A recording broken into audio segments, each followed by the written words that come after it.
UP के मुख्यमंत्री योगी आदित्यनाथ ने बंगाल में तहलका मचा रखा है। पूरे बंगाल में योगी की चर्चा चल रही है। टीएमसी वाले योगी की बंगाल में एंट्री से इतना चिढ़े हैं जैसे अब उनके सबसे बड़े सियासी दुश्मन योगी आदित्यनाथ।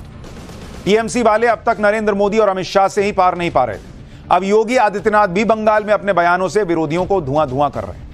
टीएमसी की मुसीबत और बढ़ गई। ममता बनर्जी के गढ़ में जाकर योगी किस तरह की बातें कर रहे हैं कि टीएमसी बहुत भड़की हुई है, वो आप खुद सुन लीजिए। फिर आपको बताऊंगा कि अभी तो ममता बनर्जी के लिए योगी वाली सियासी मुसीबत कैसे और बढ़ने वाली है। आखिर बंगाल में रामनवमी के अवसर पर और बैसाखी के अवसर पर दंगे क्यों हुए, मैं बंगाल की सरकार से पूछना चाहता हूं। मैं यही पूछना चाहता हूं। और इन दंगाइयों के खिलाफ यहां की सरकार ने कार्रवाई क्यों नहीं की? इन दंगाइयों के खिलाफ कार्रवाई क्यों नहीं की? बहनों और भाइयों, अगर ये दंगाई उत्तर प्रदेश में इस प्रकार से अत्याचार करते, अब तक मैं इनको लटका करके, उल्टा लटका करके ठीक कर देता। और वह हाल इनके कर देते कि इनकी 7 पीढ़ियां भूल जाती कि दंगा कैसे होता है। 7 पीढ़ियां भूल जाती।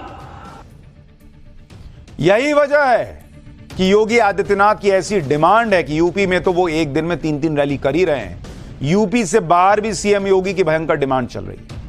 आज बंगाल में भी योगी आदित्यनाथ ने एक दिन में 3-3 चुनावी रैलियां की। सबसे पहले सीएम योगी बहरामपुर पहुंचे, इसके बाद सीएम योगी ने बीरभूम में चुनावी रैली और फिर आखिर में सीएम योगी आसनसोल पहुंचे। बंगाल की हर रैली में योगी आदित्यनाथ ने ममता सरकार की जमकर क्लास लगाई। बहरामपुर की रैली में सीएम योगी ने कहा कि जिस बंगाल ने पूरे देश को दुर्गा पूजा का संदेश दिया, उसी बंगाल में संदेश खाली जैसी घटनाएं कैसे हो रही। सुनिए योगी को, फिर बताऊंगा कि टीएमसी कैसे योगी पर भड़की हुई। जिस बंगाल ने भारत को सिखाया था कि गर्व से कहो हम हिंदू हैं, उस बंगाल में आज हिंदू परंपरा और संस्कृति को रौंदने का प्रयास सत्ता के संरक्षण में कैसे हो रहा है, यह देख करके अंतःकरण हमारा अत्यंत गर्वित होता है। और जिस बंगाल ने देश को दयामयी शक्ति के अधिष्ठात्री देवी मां दुर्गा की पूजा का अनुष्ठान करने का संदेश दिया था, उस बंगाल में बहनों और भाइयों संदेश खाली जैसी घटनाएं बंगाल के अंदर कैसे घटित हो रही हैं, यह प्रश्न आज मैं बंगाल की सरकार से करने के लिए, बहरामपुर से प्रश्न मैं करने के लिए आया हूं। ममता बनर्जी की पार्टी को सीएम योगी की ये बातें बहुत चुभ रही।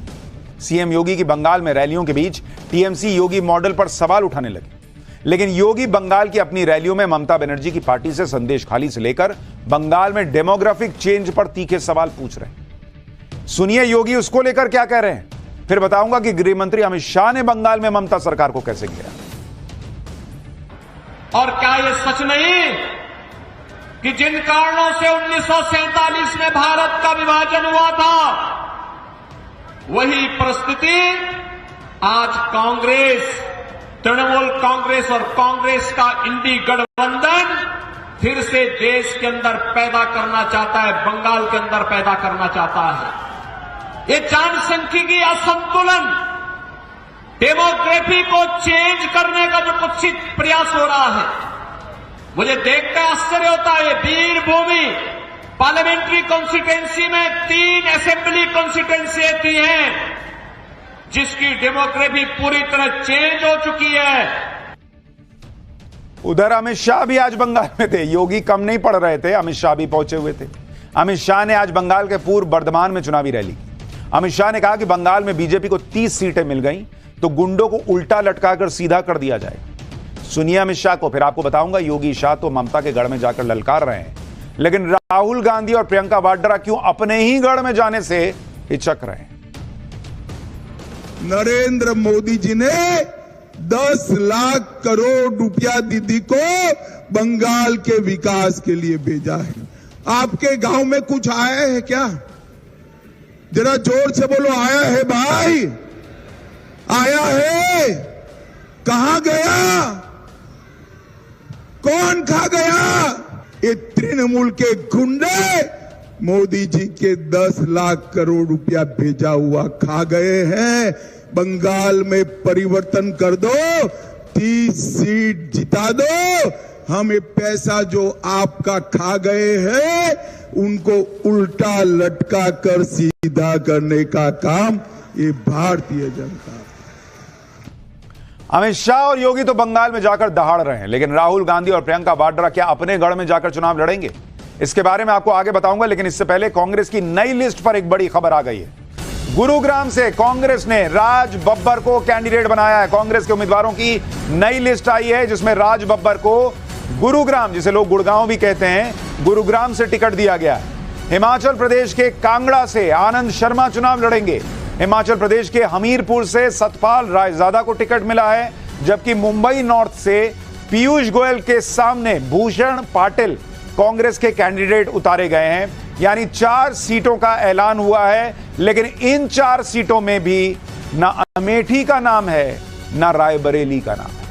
कांग्रेस की इस लिस्ट में भी राहुल गांधी और प्रियंका वाड्रा का नाम नहीं है, जबकि कई दिनों से कहा जा रहा है कि 1-2 दिन में राहुल गांधी और प्रियंका वाड्रा का नाम आ जाएगा, अमेठी और रायबरेली के कैंडिडेट का ऐलान हो जाएगा। लेकिन जिस तरह से इन दोनों के अमेठी रायबरेली से चुनाव लड़ने न लड़ने का असमंजस चल रहा है, वो बड़े सवाल खड़े करता है। क्योंकि पहले अटकलें लगने लगी थी कि वायनाड में वोटिंग के बाद राहुल गांधी अमेठी से चुनाव लड़ने का ऐलान कर देंगे और रायबरेली से प्रियंका वाड्रा को कैंडिडेट बनाया जाएगा। दावा तक तो यह तक कर दिया गया था कि नॉमिनेशन से पहले राहुल और प्रियंका अयोध्या में रामलला के दर्शन करेंगे। अब अटकलें हैं कि राहुल और प्रियंका दोनों ही अमेठी और रायबरेली से चुनाव नहीं लड़ सकते हैं। ऐसा भी हो सकता है दोनों पूरे देश में कांग्रेस के लिए कैंपेन करना चाहते हैं, ऐसी कुछ खबरें भी चल रही हैं। यानी कंफ्यूजन खत्म नहीं हो रहा और सवाल उठ रहा है कि जो लोग कह रहे हैं कि मोदी 150 सीट नहीं जीतेंगे, जो लोग 2 चरण के चुनाव के बाद कह रहे हैं कि मोदी तो गए हो, वो अपने ही गढ़ में क्यों नहीं आए हो? राहुल प्रियंका क्यों नहीं अमेठी रायबरेली से लड़ पा रहे अगर वो इतने कॉन्फिडेंट हैं कि भाई नरेंद्र मोदी तो हार रहे हैं? अब तक तो नाम का ऐलान कर देते, अब लास्ट मिनट पे करने की जरूरत क्यों पड़ रही है? यह कंफ्यूजन तब से चल रहा है जब अमेठी और रायबरेली में नॉमिनेशन की आखिरी तारीख बस 3 मई है और 20 मई को वोटिंग होनी है। यानी नामांकन को अब सिर्फ 3 दिन बचे हैं और कभी कहा जाता है कि राहुल गांधी और प्रियंका दोनों चुनाव लड़ेंगे, कभी कहा जाता है कि दोनों नहीं लड़ेंगे, कभी कहा जाता है कि राहुल लड़ेंगे प्रियंका नहीं लड़ेंगी, कभी कहा जाता है प्रियंका लड़ेंगी राहुल नहीं लड़ेंगे। भैया इनका कंफ्यूजन ही खत्म नहीं हो रहा है।